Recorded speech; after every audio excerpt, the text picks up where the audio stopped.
Well, all right. Well, welcome everyone to another one of our STEM Education Works Wednesday webinars. Today, your very own Dr. Jake, see right here, my name tag says Dr. Jake. I'm going to be taking you through some products and some really cool lesson ideas for diving into subjects like renewable energy, climate change, data collection, the engineering design process, the scientific method, all rolled up into one. So specifically today, we are going to be exploring a sample lesson in which students will be customizing these miniature turbines from our partner STEM Education, from our partner Horizon Educational. And so, without further ado, let me go ahead and start my presentation here by pulling up a quick little slideshow, and then I'm going to be switching over to the kits and showing you how these little guys work. So, without further ado, let me go ahead and open up my slideshow here.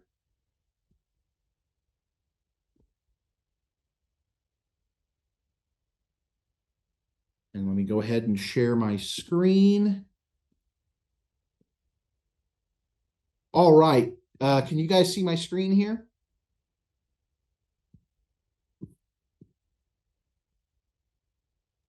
Yes, you're good. We can see it. Thank you.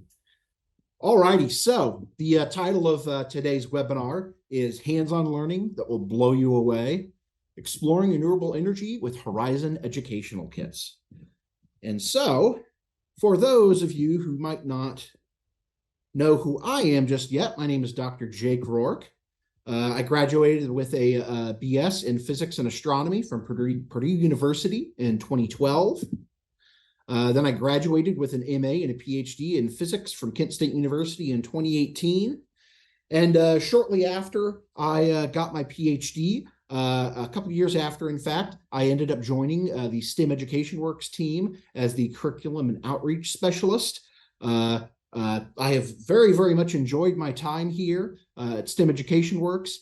One of the things that I've always enjoyed the most, especially in my experience in grad school, has been the challenge of taking complex scientific topics and sort of breaking it down for the general public, making it digestible, especially for young people. And so the activity that we're going to kind of run through today is a perfect example of that. So I want to quickly introduce you to some of these products from Horizon Educational, a partner of ours. So Horizon Educational, it's all about renewable energy. Horizon Educational, their products range from things like miniature hydrogen fuel cells, so students can learn about the future of, for instance, hydrogen fuel cell cars. Some of you might be familiar with some of the hydrogen fuel cell cars that have come out on the market recently. A lot of electric vehicle curriculum involved there as well. They also have little kits here where students can play around with converting things like wind energy into electricity, like in the form of this horizontal axis wind turbine you see here.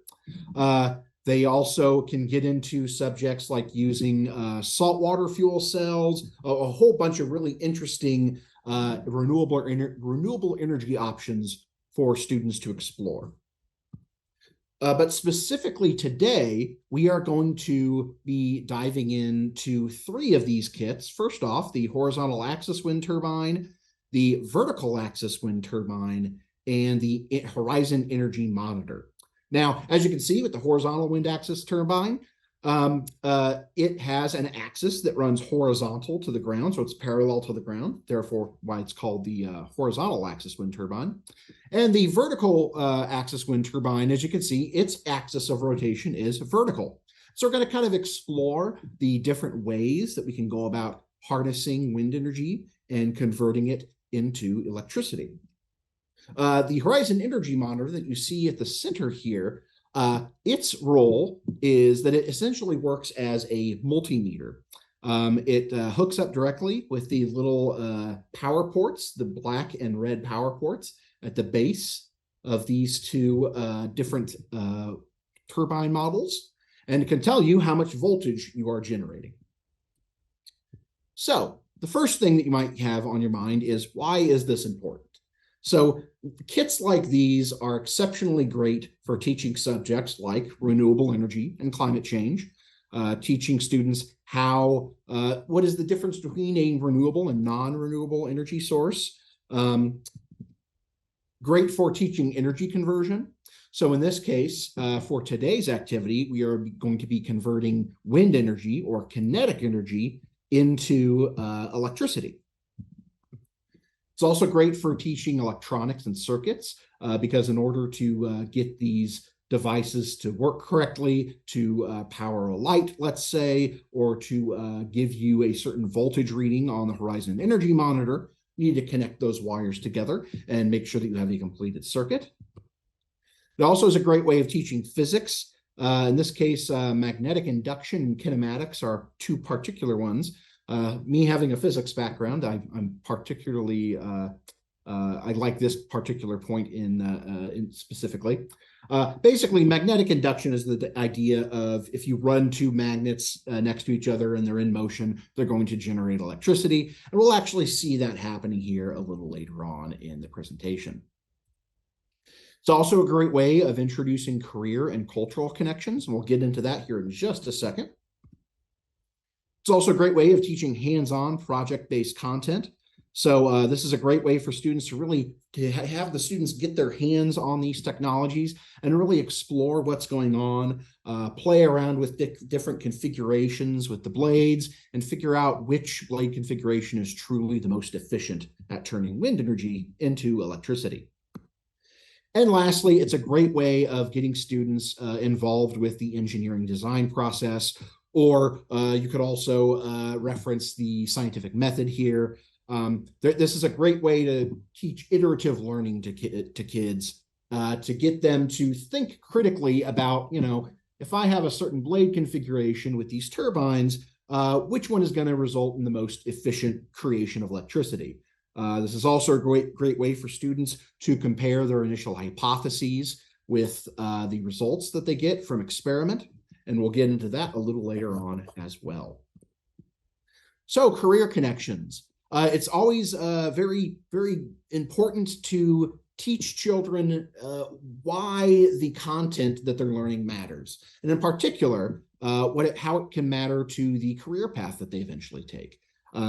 Some career paths that are involved, that are related to this particular lesson content are, for instance, like windmill technicians. We need to have people that go up to the top of these windmills and, do maintenance on them, fix certain things. In order for these renewable energy resources to work efficiently for us, we need to make sure that they are in tip-top shape. And this is one possible career path that students could follow in the realm of renewable energy.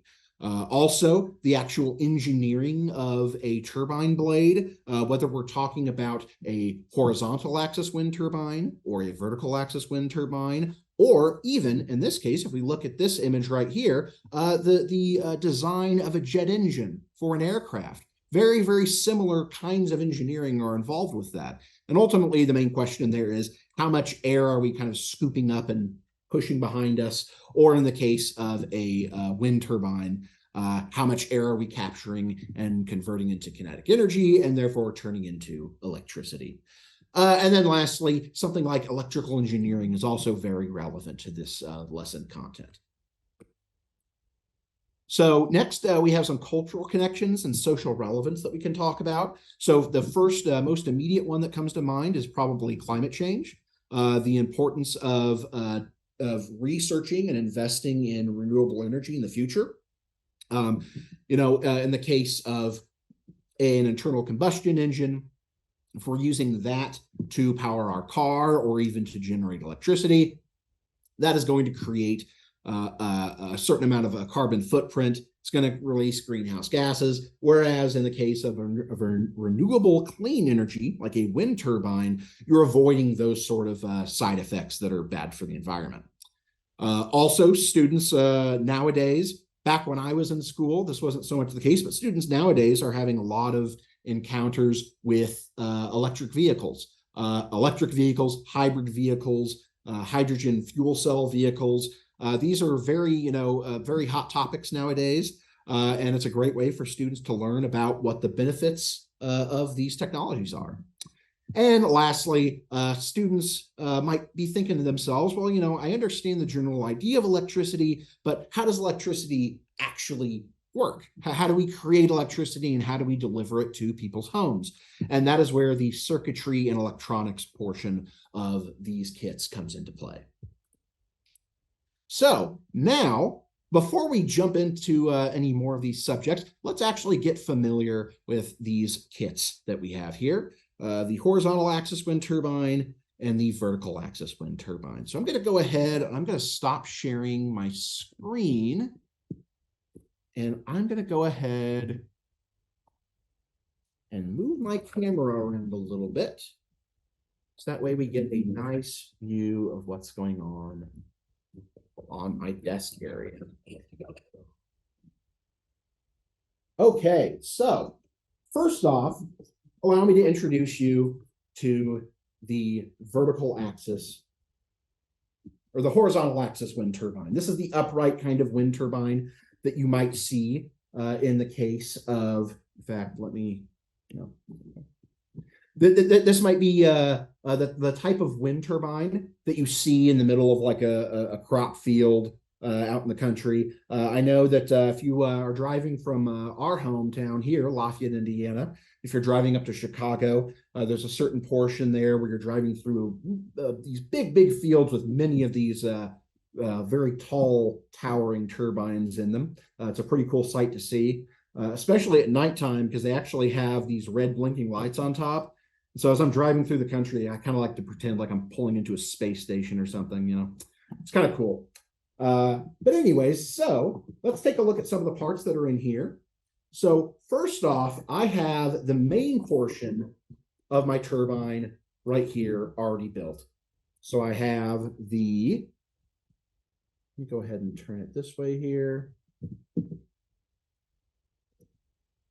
I have the main portion of my turbine already built here. This base will actually come detached. The kit actually comes with a screwdriver that you can use to easily take off this base plate. This center vertical shaft attaches to that, and you have these two little electrodes that are going to attach to these little ports here, red being positive, black being negative. And I also have my main body attached up here just for quick preparation. And all we have to do in order to have that work is to plug it in right here. And what's going to happen is once we add a little part here, we have the nose cone of our horizontal axis wind turbine. What I can do with that is I can plug that guy in right there. And then as this unit right here spins, it's going to send electricity through this wire here down to these two electrical ports, and it's going to allow us to create electricity. And so allow me to demonstrate that real quick. So we have a series of blades here. This is where the customization of your students' wind turbines is going to come into play. So we have a very, very basic shape of blade here. This is the A blade. You can see the little A right there. There's three different varieties of blades that we can place on this wind turbine. And this one is a very plain, flat, paddle-shaped fan blade. And as you might imagine, students will inevitably find that this blade is probably not going to be the best at capturing air. And of course, students can compare their experience in reality with their expectations in this experiment. If students have seen a wind turbine up close, they notice that the blades for it are not actually just straight and uncurved like this. So additionally, we have the B-type blade right here. This blade is a little bit curved in one direction. It's also a little bit of a more chiseled shape here. It's not quite as symmetric as this. So this is getting kind of closer to what an actual wind turbine blade would look like. And then lastly, we have the type C blade right here. This one has quite a bit of curvature to it, and it has a very similar shape to the B-type blade, but again, with that added concave curvature. So as we add blades to our wind turbine, we're going to keep things simple today, and we are just going to use 3 blades. Now you'll notice that as I turn this nose cone, there is locations for a total of 6 blades, but just to keep things simple today, to keep our experiment pretty general, we are just going to be focusing on 3 blades. So as you can see, I can take this top collar right here off. I can plug my blades in here. I can go ahead and reinsert that collar.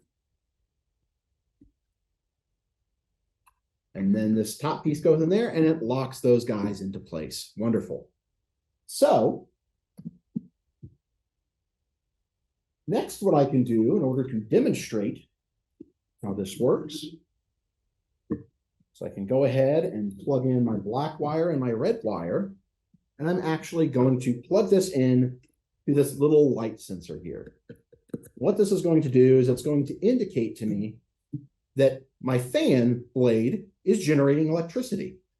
So as you can see, as I turn the fan blade, there we go, I'm creating electricity, and that light is blinking on and off, and the rate at which this light blinks on and off is going to indicate to me what level of voltage I'm creating with my wind turbine. Now, let me put this aside for now. And next, let's take a look at our vertical axis wind turbine. So because this is such a different design from the horizontal axis wind turbine. Good afternoon. Can I speak with Gandhi right now? So because this is such a different design, this is a great way for students to get interested in the different possible approaches that one could take to turning wind energy into electricity. So the way this turbine here is going to work, let's go ahead and face down here, put these things aside. So you'll notice that right here we have 2 magnets on this base, and we have a center shaft here. We also have this sheath here that's going to go over that center shaft. Now, one thing to keep in mind, I don't know if you guys can hear that, there's actually a small ball bearing that is located inside of this sheath here. So when you're using this particular product, you're going to want to make sure that that ball bearing is in the bottom of here. You don't want to turn this upside down and accidentally lose that ball bearing. So if you're attaching this to this part here, that's something where you'll want to keep this upright and turn this upside down like so. But first, what we're going to do is we are going to attach this base piece. And just like I mentioned before, when I talked about magnetic induction, we have a series of magnets that are placed in a very specific orientation here on this base plate. And what's going to happen is as these magnets here move across these magnets on the base, it's going to create electricity. So now we can put the sheath on here. What we're going to do, let's get that nice and focused. Let's see, there we go. What's going to happen is we're going to twist that like so. It's going to lock into place. And now that's going to allow that to move freely. So the way that this particular model works is we are going to place in a certain number of blades, but instead of the blades splaying out radially, like in the case of our horizontal wind axis turbine, we are going to add in the blades like so. So what you do is you're going to have this blade right here. There's going to have a part here with a little trim on it at the bottom. That's going to help it stay in place. And then we are going to place these in according to the color codes that we're looking at. And I will go over that here in a little bit more depth later on. So as we put those on, they're a little loose right now. But in order to secure them, we're going to take off this little O-ring piece right here. We're going to put on our top piece, and it's going to match up with the colors, the particular color of blades that we chose to go with. So in this case, I'm using the red pattern. So 1, 2, 3 blades. All right, so I got that on nice and tight now. As you can see, as the wind catches this vertical axis wind turbine here, it is going to cause this to spin, and it's going to cause these magnets to move across each other here on the base, and that is going to create electricity. So let me put that one aside for right now, and the very last item that I want to go over with you guys is the Horizon Energy Monitor. So again, this device here essentially acts like a multimeter. And so what I can do with this is I can go ahead. I'm going to take out one black wire and one red wire.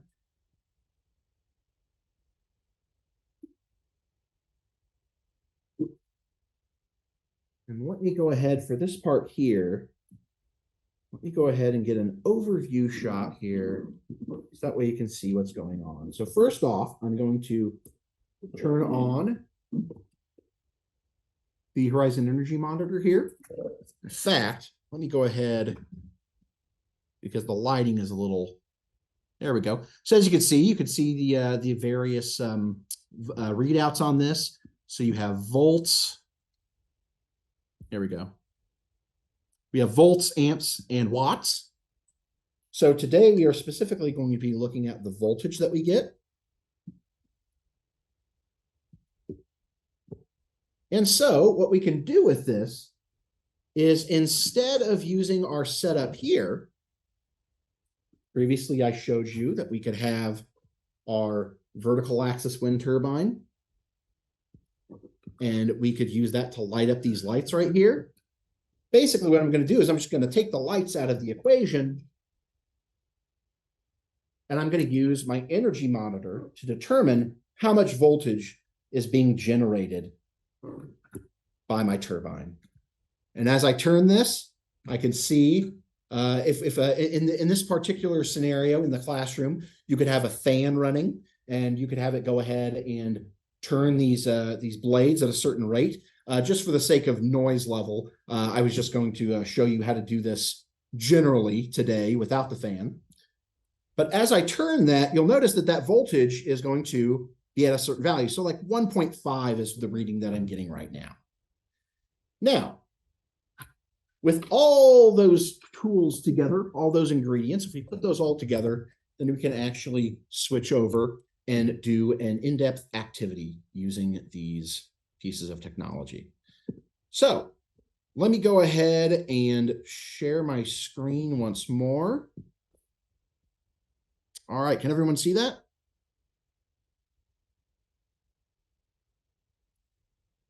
All righty, so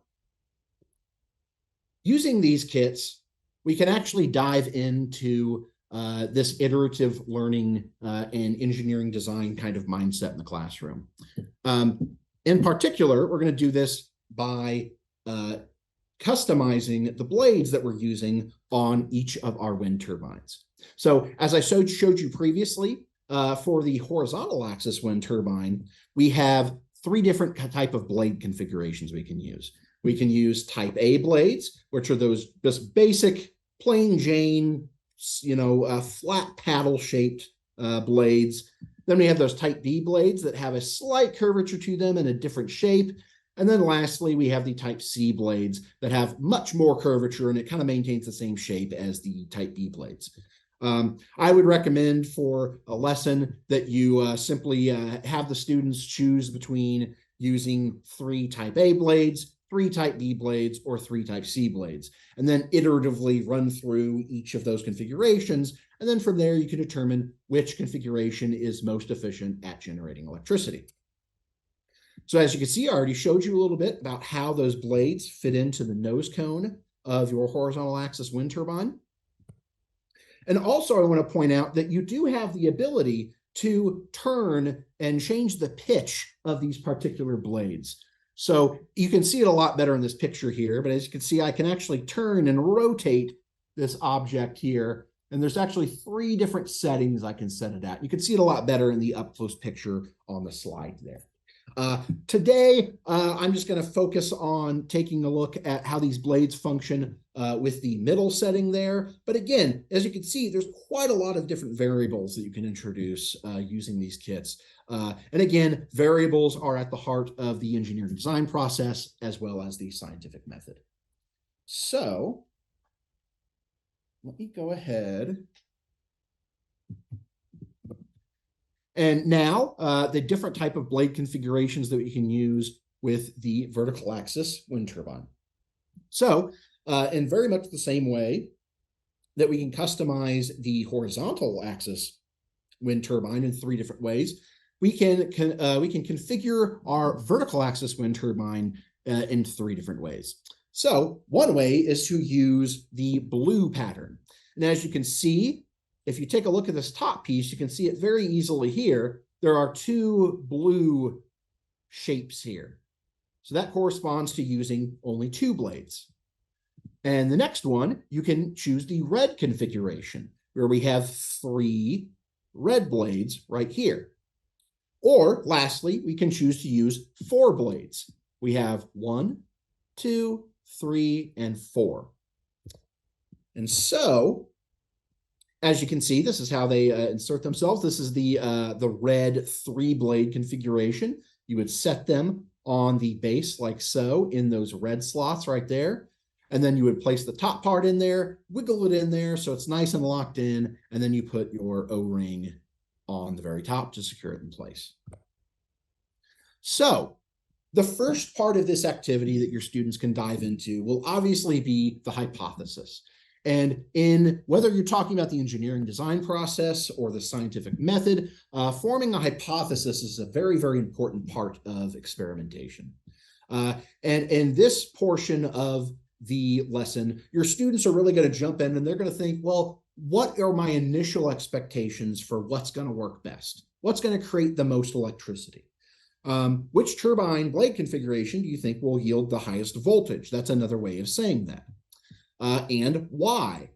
Be as detailed as possible in your explanation. So I actually was thinking about this to myself, and my initial hypothesis was that with regards to the vertical axis wind turbine, I kind of picked the middleman. I chose the 3-blade configuration as being the best way to generate electricity.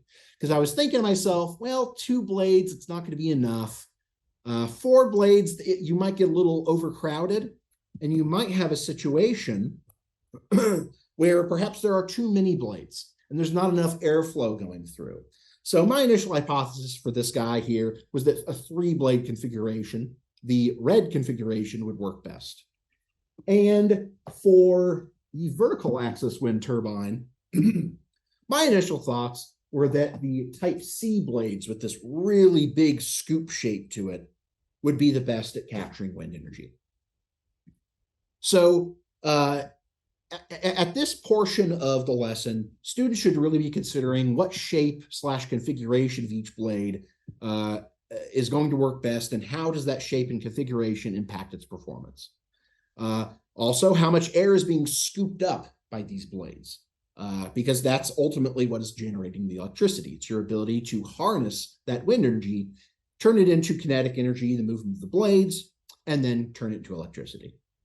And then, of course, is there such thing as too many blades? Is there such thing as too few blades, particularly in the context of the vertical axis wind turbine? And so that was the first question for students to consider. The second question for them to consider are, what 3 things are they going to do during the experiment to ensure that their data that they collect is accurate and consistent?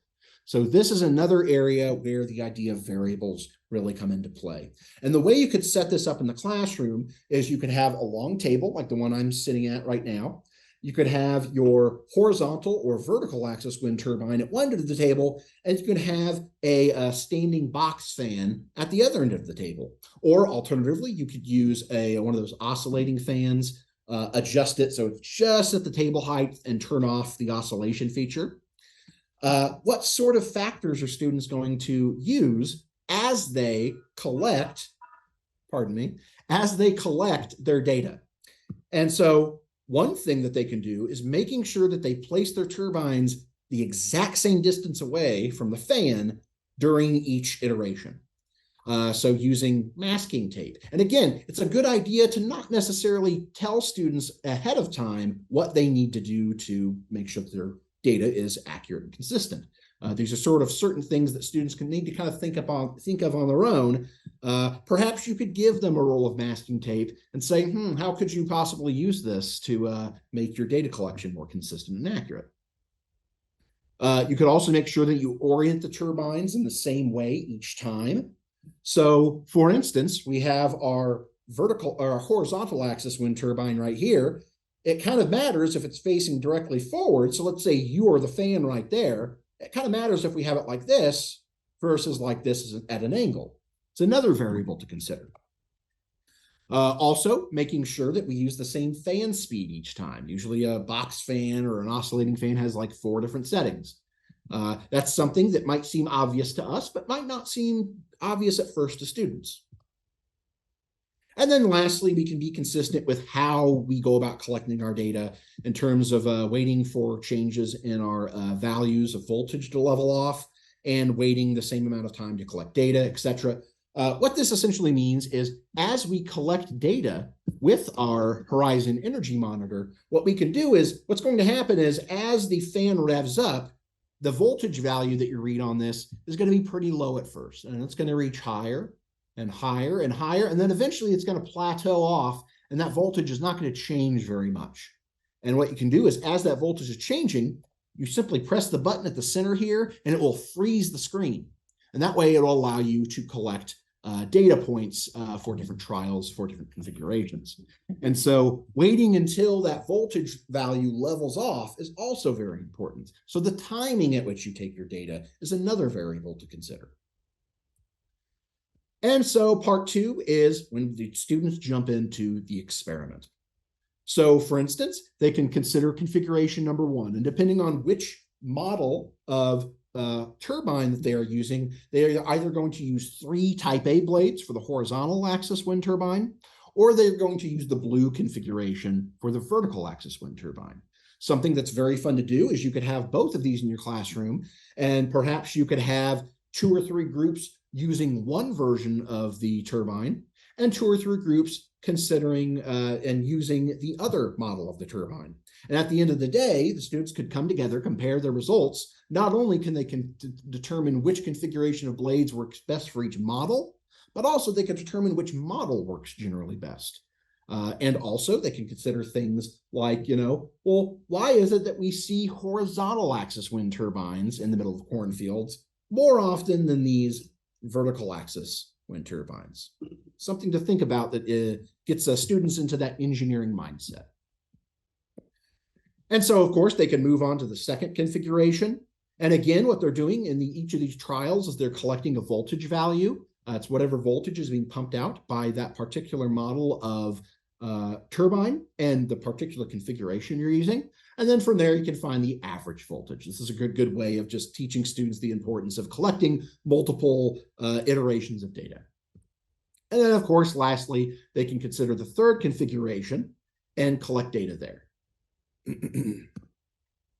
So in part 3, what they could do here is they could ask themselves, well, which turbine blade configuration yielded the highest average voltage? So which one had the highest value at this blank spot right here? And why do you think this was the case? Be detailed as possible in your explanation. And so the key to asking a question like this is to get the students to really initially to think about what is the difference between their initial hypothesis and what is the difference, what is the difference, what is the difference between the student's initial hypothesis and their experimental results. Were they correct in their hypothesis? Well, why or why not? Were they incorrect? Why or why not? And this is the part that really involves introspection and critical reflection. Those are very much key concepts here. It's really, it's very important in the engineering design process and as well as in the scientific method, which are both ultimately the same process. It's very important for students to be able to appreciate the importance of a hypothesis because experimental results aren't quite as valuable. They aren't as valuable in a situation where students have not gotten a chance to formally form a hypothesis before their experimentation. And then, of course, most students will probably find that the middle blade configuration works best generally to collect wind energy and convert it into electricity.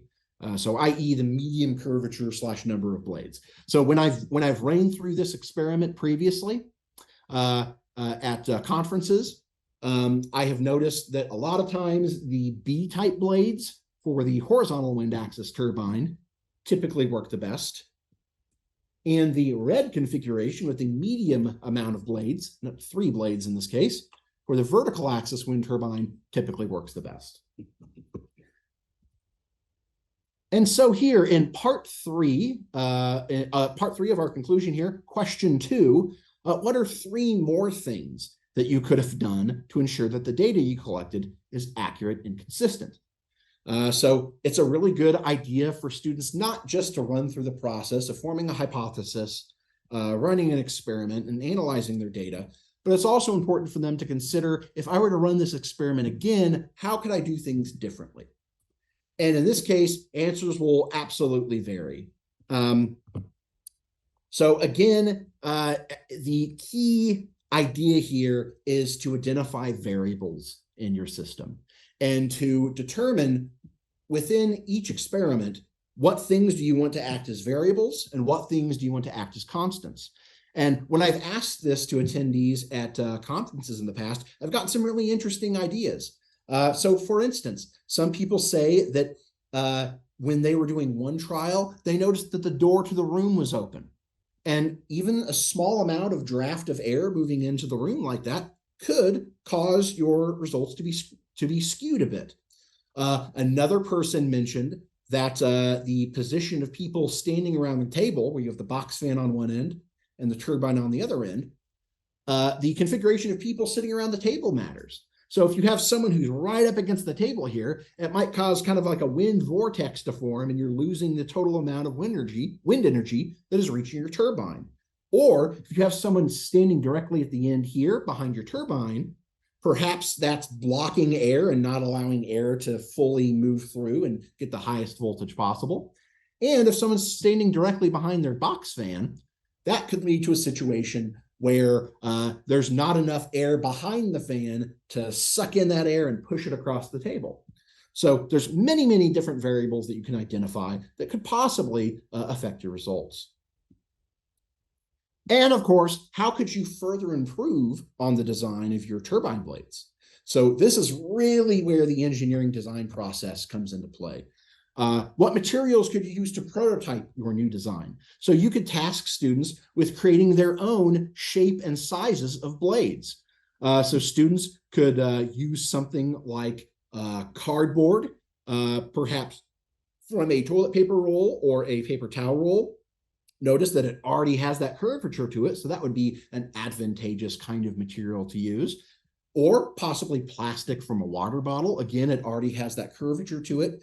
You could have students use just straight flat popsicle sticks for their blades. They could move them at a certain pitch and see how well that works for collecting wind energy. And additionally, if you do have access to a 3D printer, that would introduce a very, very cool opportunity for students to design their own blades in Tinkercad, for instance, or any CAD program, and then print those off and then see how they perform.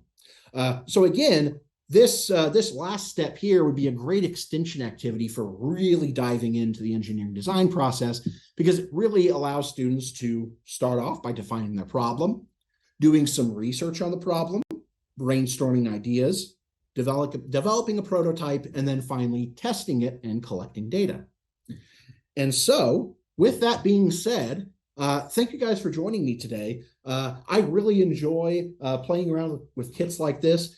These kits in particular are terrific for really getting students into that engineering design process mindset, getting them to think about what variables are at play in their experiments, what constants they're going to use, and which configurations are going to be the most efficient at generating electricity. So, if anyone has any questions, please feel free to reach out.